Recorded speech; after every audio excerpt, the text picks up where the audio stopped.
Hi, it's Jill Schlesinger, and on this episode of the show, we're talking with someone who wants to change the image of what a programmer looks like and does. The argument that I make to my students is like, all right, you care about fashion, you care about bullying or climate change, use technology to help you solve that problem. Any possible thing that you could be passionate about, coding will help you solve that problem. Welcome to the Jill on Money podcast. We are presented by Marcus by Goldman Sachs. Today we have somebody whose bio is so unique. Her name is Reshma Saujani. She is the founder and CEO of Girls Who Code. That's a national nonprofit organization that is working to close the gender gap in technology. Meanwhile, when you hear the whole story about kind of how she started, a foray into politics, and then this, it is truly inspiring. Reshma has an incredibly popular TED Talk called Tech Girls, Bravery, Not Perfection, and her book is called Girls Who Code, Learn to Code and Change the World, and, of course, her other book, Women Who Don't Wait in Line. All right, so we are going to be inspired. If you need inspiration in your financial life, don't forget you can send us an email, askjill@jillonmoney.com. That's askjill@jillonmoney.com. And now, here's our interview. You're listening to Jill on Money with Jill Schlesinger. Reshma Saujani, welcome to the program. How are you? Hi, Jill. Thanks. I'm doing great. We start the show every week with a very important question. Okay. And I bet this is going to be a layup for you. All right. Your best career or financial decision? To start Girls Who Code. I knew it. Oh. That's going to be good. I thought you were going to say to run for office, but I thought that would be your second. Okay. So you've written a book called Brave, Not Perfect, which I loved. And I wanted, before we get into the book, I just want your backstory. A lot of people may not be familiar. You're a New York person, so I actually had heard of your name. Yes. And so explain to everybody why I have heard of your name. So in 2010, I was an upstart, I guess that's what you call me. I ran against Carolyn Maloney in a Democratic primary. Basically, before then, you know, my parents came here as refugees. I've basically had a job since I was 12, like Baskin Robbins retail, like you name it. Stop. Favorite Baskin Robbins flavor? I mean, I love vanilla still. I know What? it's like lame. Or like Rocky Road's good, but like I love vanilla. Jamocha almond fudge. Continue. Okay. So, you know, my dad would always come home at night when I was little and he would like read to me these great like Reader's Digest like binder books about like Dr. King, Mahatma Gandhi, Eleanor Roosevelt. And so I, from like the time I was a little girl, like I know this sounds cheesy, but like I wanted to change the world. And I thought that I would run for office and that would be the way. And I thought I would go to law school and I would be a civil rights champion and then I would run for office. Wait, so you grew up in New York? No, I grew up in Schaumburg, Illinois. Okay. So my parents came here as refugees from Uganda. They were trained engineers and it was the 70s and this country was like desperately seeking engineers. So my parents landed in Chicago, Illinois, and I grew up in Schaumburg, went to Schaumburg High School. And so I went to law school, grad school, graduated $300,000 in student loan debt. No way. Yes. Oh, I know. God. It's brutal. So I was like, okay, I'll go to one of those fancy New York law firms. So did you do that because you just had to service the debt and pay it off? Yes. Okay. Like, I don't, and I thought, you know, hey, maybe I want to be partner. Literally within 6 months, I was like, I don't want to be partner. Because like, it's scary to see what the model is of partner when Yeah. you're in those places. Well, I also feel like law school does a very bad job of telling you exactly what it means to be a litigation associate, to be a corporate lawyer. Like, I thought I was going to be in the courtroom. No courtrooms for There's you. no courtroom. And and I graduated in 2002. So it was right after Bush v. Gore. So many of us thought that originally we were going to go into government and that didn't happen. And so you're kind of left with, in some ways, not a lot of options, especially if you have that much student loan debt. Yeah. I mean, that's a blinding reality. Yeah. So, I mean, you're not going to pursue your passion if you're in debt up to your eyeballs. No. They're just not going to happen. No. And I didn't. But I thought, wow, that's a lot of money. Like I'm making at Davis Polk. I could pay that debt off in like a year or two. Doesn't happen that way. Woke up kind of 10 years later. And at that time, it was like everybody was working in like hedge funds or private equity. That was like working at Google or Facebook today. Yes. Back then. Yep. Right. And so I got an opportunity to work as a lawyer at some of those firms and hated that too. And kind of woke up, in my early 30s being like, is this it?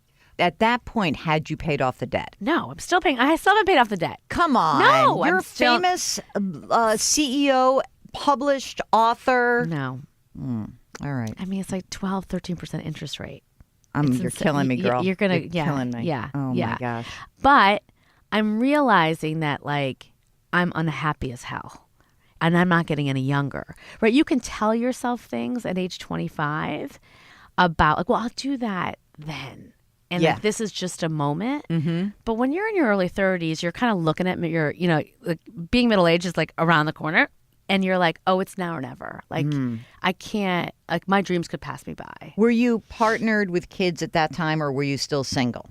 I was still single, and I didn't have a lot of responsibility. I was helping my parents with their finances. And so I had a lot of that immigrant daughter guilt.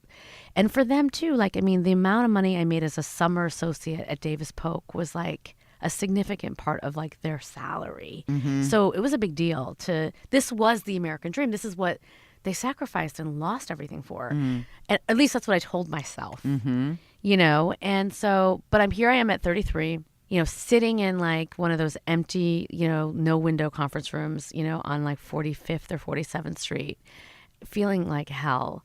And always when your best friend calls you, and my best friend Deepa calls me, and I walk into one of those conference rooms and I just start crying. And she was like, Reshma, just quit. And it's such a simple thing to say, but I was like, you're right. Like, I can do this. Because I was scared at the way that I was feeling. You know what I mean? Like, I was down in the deeps of like feeling depressed and just anxiety and just trapped. Yeah. And so I quit.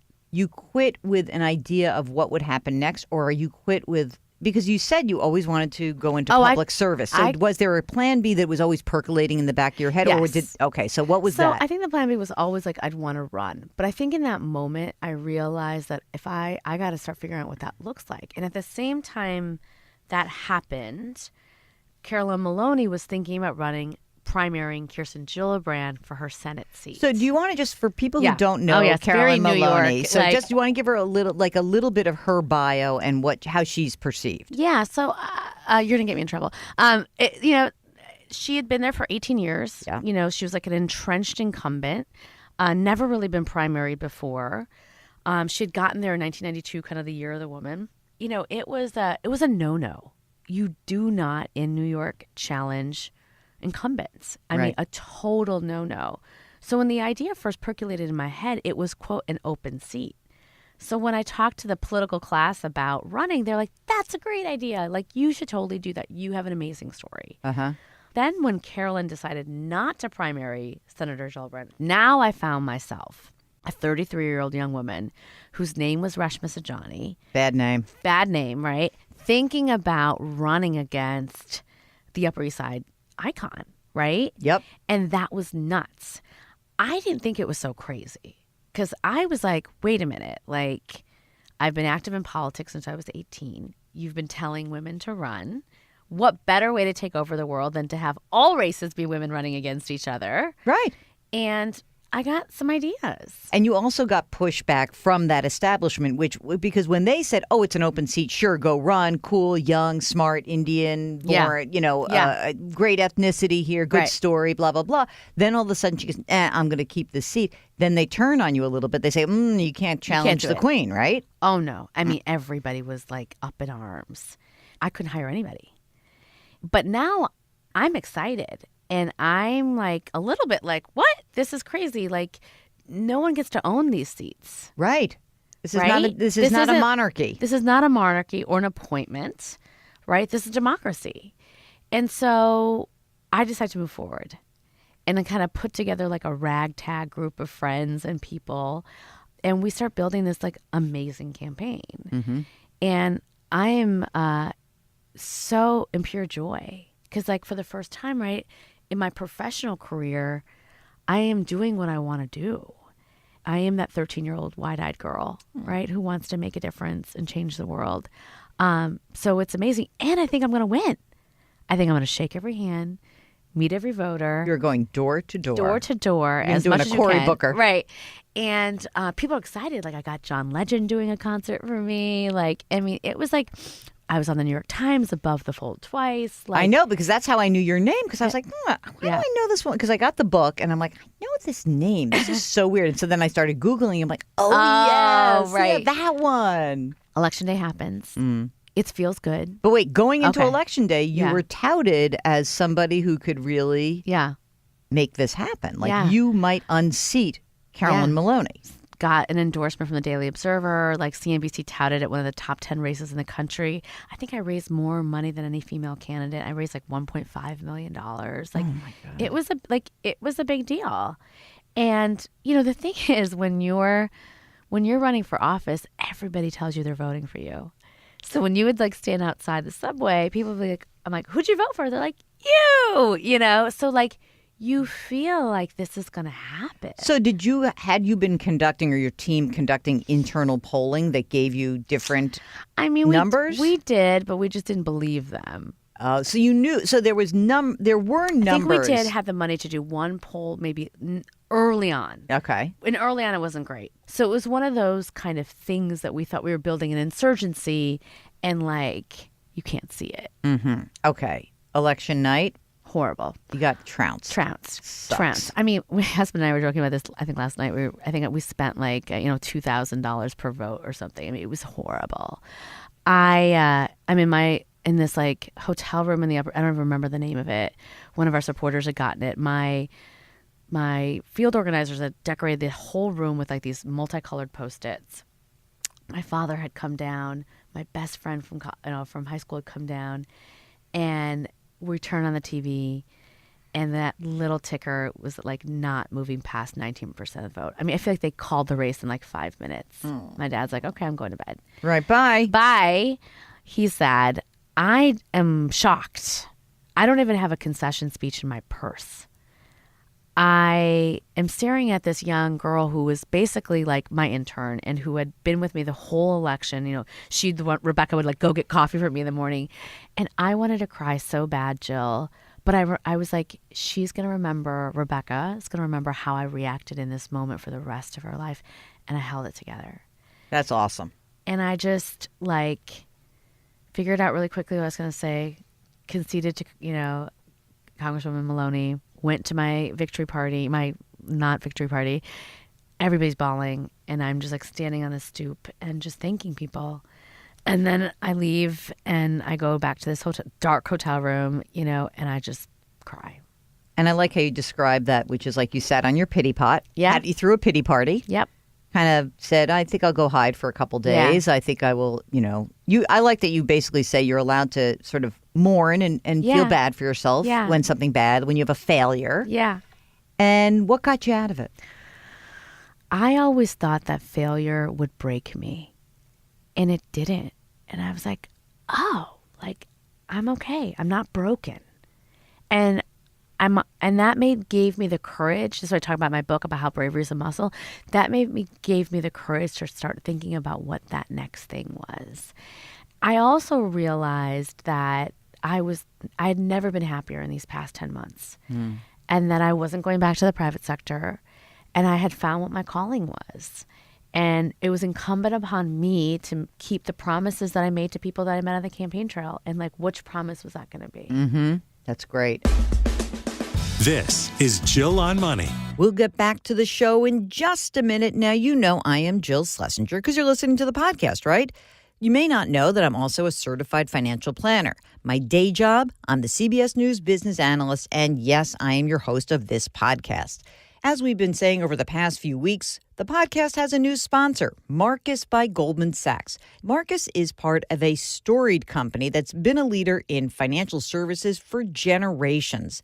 And Marcus offers simple, secure access to FDIC-insured savings products. And that includes a high-yield online savings account that earns 4 times the national average. Here's a great way to stop complaining that you're earning so little in your other savings accounts. Marcus also offers certificates of deposit, including no-penalty CDs. So how about this? Get inspired by your savings account. Start today to help meet your financial goals tomorrow. You can money. Visit Marcus.com. National average data provided by Informa, and accuracy cannot be guaranteed. Marcus deposits products provided by Goldman Sachs Bank USA, member FDIC. And now back to our interview with Reshma Saujani. The title is Brave Not Perfect: How to Fail More, Care Less, and Live Bolder.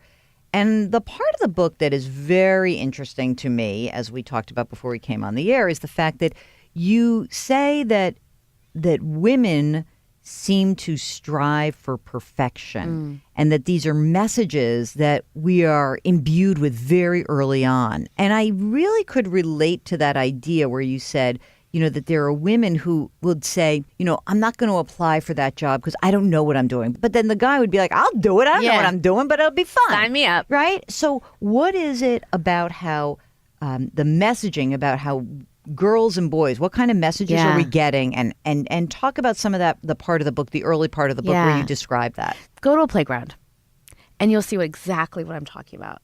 Watch how boys and girls play and how parents react to them playing, or their caregivers, right? So boys will, climb to the top of the monkey bars, and just jump. And with our girls, we're always protecting them. No, sweetie, don't climb up too high. Don't swing too high. Give that toy back. That's not nice. Honey, your dress is dirty. Let me go to the diaper bag and change you. Okay, I love that part of the book where you describe like the snot-nosed boy. My son. With the son who's got like the dirty shirt, and you look over and you see the girls who are all like prim and looking gorgeous. Yeah, it's right? all, and I see that with my son, Sean, ever since she was a baby. Like, I'm busy. He's a mess. You know what I mean? And like, I call him like my little pig pen. But like the littlest thing falls on one of his friends' dresses, and the moms are like, changing it. On it. He could be wearing like the same pair of pants for like a couple days. And so think about, if you are, from the time that you are that 30 months old, you are picked and fixed and prodded, what happens to you as you get older? So I also think what happens is, because we start just, quote, protecting our girls, we wrap them in bubble wrap, and we don't want them to fear pain, failure, or rejection. So when they're older and we put them into gymnastics class and they can't do a cartwheel and they come home and cry, we're like, okay, it's okay, honey. I'm going to pull you out and put you into something you're, quote, good at. Well, we allow our boys to like be mediocre. And so it doesn't bother them later in their lives. And it's so fascinating because I think you've got it doubly bad as the first generation girl. Because the friends of mine who were first generation seem to feel like an extra added layer of pressure, which may not be imposed by their parents. It may be, but I'm just saying that it's sort of subtle, which is, my parents had nothing. They gave everything up for us, and we therefore dutifully must perform. Yeah, I think women of color, I feel this way as a woman of color. Like, it's all, you're always told, you got to do it twice as better. You got to be twice as good. Yep. Right? So there is no room for imperfection. Like, perfection is the way that you actually, quote, make it. Look, and I think what happens is, for girls, then we start becoming addicted to perfection. And like, and so we start giving up before we even try. And you see this in women when they declare a major in college. So they'll declare a major in college. If they get a B instead of an A on the introductory course, they're out. Whereas So boys good. are like, B, I got a B. That's amazing. I gave this example in my TED Talk, Teach Girls Bravery, Not Perfection, about how a friend of mine who's a computer science teacher will say to me, when the boys are struggling with the assignment, they'll literally come into his office and be like, dude, the computer's broken. You know what I mean? Seriously. Like, the computer is broken. Yeah, it's not me. It's not me. But the women, I'm broken. What's wrong with me? I'm not good enough. Let's say someone's listening and they say, oh my God, that is who I am. Yeah. Right? And I have that fixed mindset. I want to be the Carol Dweck ideal growth mindset. Right. How do I get myself there? This book is not about helping you get a raise. This book is about helping you be happy. Because I think the two things that perfectionism is causing is, one, it's causing us to be upset, sad, depressed, anxious, and it's causing a leadership gap. So to me, bravery is joy. Bravery is the antidote. So I think the question is, right, how do I build a bravery mindset? So I'm going to give you 3 strategies. 1, practice imperfection, whatever that means for you. So if you can't go out to the grocery store without a full face of makeup, try going to the grocery store without a full face of makeup. If you, like me, well, not like me, but used to be me, send an email with a typo in it. And I know people are like, what? You want me to do what?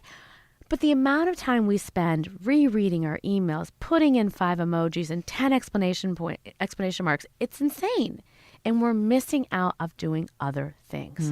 Send a semi-consequential email with a typo in it, or no emojis or exclamation points. Or don't answer your email immediately when you wake up every morning. Like, chill out and see the world won't come to an end. Or put an out-of-office email. I mean, practice imperfection and you'll see that the world's not falling apart.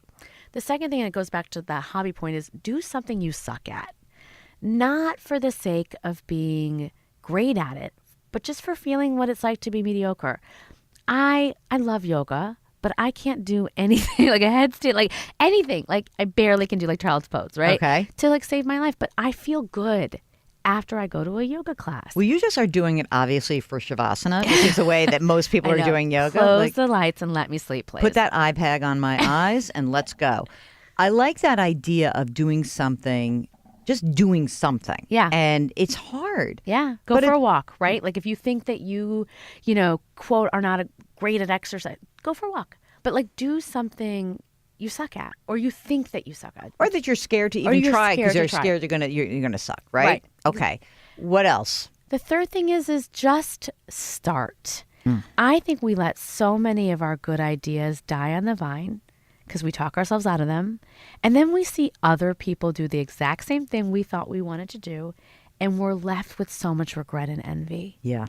That is what's causing so much unhappiness. And so for me, just start. Because when you've just started something, even though you haven't finished it, you feel proud of yourself that you're on this journey. So, for me, when I started Girls Who Code, it was just buying the URL or telling somebody at a dinner party that I was going to do something. So now let's move into that because I find that to be so interesting. You are not a coder. No, not even close. What did you study undergrad? Speech communications and poli-sci. Nice. Total liberal arts. Total liberal arts. Law. And so now you're on the campaign trail, and what are you seeing that sparks something in you? For me, this was all about when I started economic opportunity. Like, it is clear that this is where the jobs are going. Automation is changing everything. And we're at a moment where women are 40% of America's breadwinners.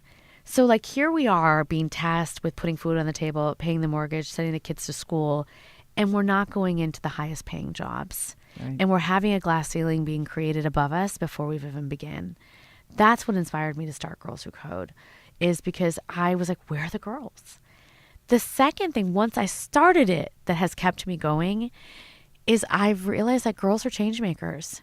So like if we want to find a cure to cancer, if we want to do something about climate change, if we want to solve the world's biggest, deepest problems, we need to make sure that women are innovators and creators. And every day that goes by, when you think about what's happening with data science and data sets and artificial intelligence, it's like we're not in the conversation. And things are being produced and created every day that might even be harmful to us. So Girls Who Code, we basically offer free summer and after school programs.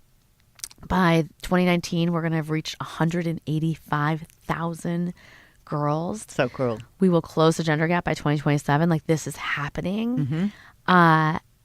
And it's amazing. So how do you deal with the idea that a lot of parents are, they're trying to say to their kids, well, you should go do this thing, Girls Who Code, and the girl says, I don't like math and science. And so how do we overcome that? I think the dirty truth about coding is it's not like you have to be a physicist. No. You're not contemplating. There are a lot of not smart coders out there. Right? and so there's a certain amount, there's a drudgery to it in some respects. So can you help people understand that? I mean, look, computer science, coding is telling a computer what to do.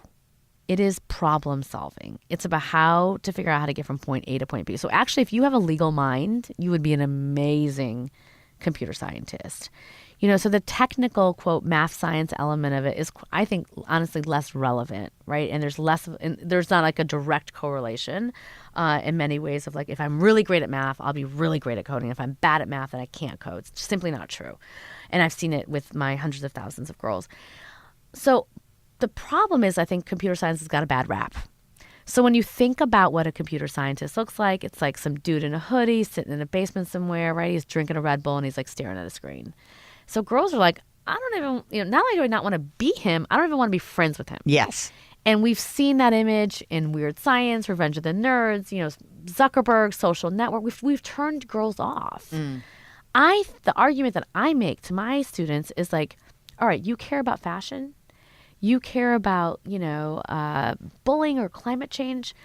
Use technology to help you solve that problem. And so if you go to our Girls Who Code, gallery board, you'll see this. Like, these are girls who have built apps to fight bullying, or built apps to help people recycle, or built games to help teach people about civil rights and slavery. Like, it's any possible thing that you could be passionate about. Coding will help you solve that problem. And I think that it seems to me that we're going to have to make, reading, writing, arithmetic, coding. Yes, like we really, it's it's really a core competency that we have to really encourage. Yeah. And I get the same thing when people say to me, I'm just so bad at math. That's why I can't deal with my financial life. I'm like, really? Do you know how to add? Yeah. Do you know how to subtract? Yeah. Good. We're on the same page then. You're Yeah. fine. Don't worry about And it. we have to stop doing that. I mean, that's one of the other tactics in the book is like, we have to do something technical. I was the same way. Like, if my phone went black, or if my son got a toy that was a little complicated, I'd immediately go to my husband and hey, dude, can you figure this out for me? And I stopped doing that. And I actually have been able to put together very complicated pieces of equipment and fix my own damn phone and balance my own checkbook, right? So we have to stop this, because it's really just this voice in our head that tells us that we're vulnerable or we can't do something. It's actually not true. Mm-hmm. And you just have to try and sit with the uncomfortability of the challenge and not figuring it out right away. And an entire world will open up to you. So we did your smartest financial or career decision, which Okay. was starting Girls Who Code. Dumbest financial or career decision. Not learning how to be brave, not perfect earlier. Love that. I am so delighted that you have joined us, Reshma, the founder and CEO of Girls Who Code, the author of Brave, Not Perfect, How to Fail More, Care Less, and Live Bolder. Thank you so much for joining us. Thank you for having me. Thank you, Reshma Saujani, for joining us. Go check out her work. It's really quite amazing. We drop new episodes of Jill on Money every Tuesday and Thursday, and you can download the show anywhere you get your podcasts. Apple, Google Play, radio.com, Stitcher. I don't care. Just download it. Subscribe. Our music is composed by Joel Goodman. Mark Talercio is the executive producer. We are distributed by Cadence 13, and the show is presented by Marcus by Goldman Sachs. See you next week.